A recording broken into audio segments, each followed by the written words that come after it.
The sympathetic nervous system is an important part for all of our health. Now, we've been talking about children, and that's extremely important in understanding their development, but it's also important for you.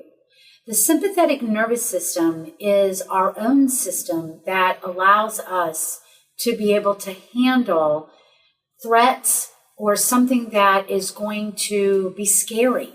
Or maybe you want to learn how to do something that's stressful on your system, like training for a marathon. So stress does have its place, and it is mechanical, it is chemical, and it is emotional. So mechanical stress, lifting weights, but it has a positive impact too, because it will really help us develop more blood communication and dump better calcium into the bloodstream rather than pulling it away from our bones. But if I beat myself up in the gym every single day and I never allow my body to recuperate, then that's going to lead to an injury. Stress is also chemical. So let's say we want to have a cup of coffee.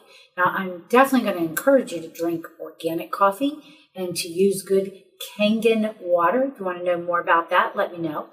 But use good sources of coffee and water to make your coffee, and then maybe limit it to 1 or 2 cups a day. So that's a little stress on the system. But if you drink coffee all day long, and that's the only way that you can make it through your day, that's stressful. Chemical stress is also taking over-the-counter meds all the time because you think that you should have a way to resolve the common everyday headache. A headache every single day of your life is letting you know that there's stress going on in your system. And then, of course, stress is emotional.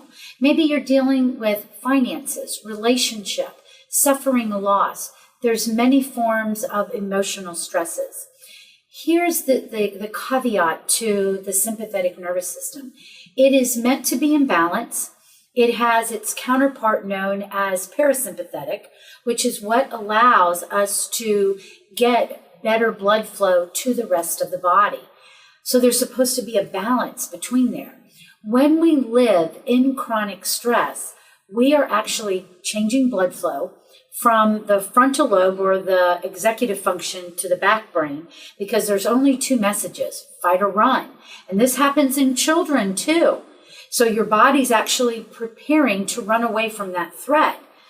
You lose blood flow to the gut. So this could be why there's food sensitivities, why there's leaky gut, why there's poor absorption of the vitamins and minerals in your food, why you have acid reflux, why you are experiencing problems conceiving a baby, eczema all over your body. These are indicators that your gut, your gastrointestinal system, is completely out of balance, and it could be related to the stress response. Now, we look at that. We do a stress response test here to determine if you are in chronic stress or not. If you're in chronic stress, that means it's been going on for a while, and now you're actually changing real estate in your brain.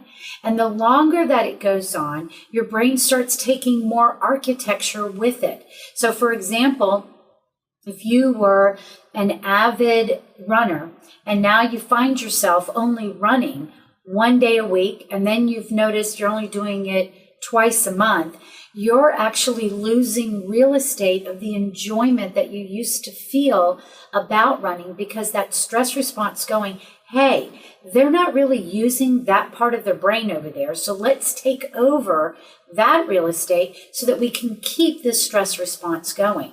If this perpetuates, you have now changed how your brain is interpreting the self.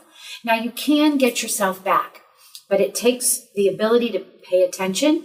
You've got to practice it in real time. That's what neuro and biofeedback's all about. And you've got to want it more than you've ever wanted anything else in your life. If you're at that point, I encourage you, make a decision to change the real estate in your brain.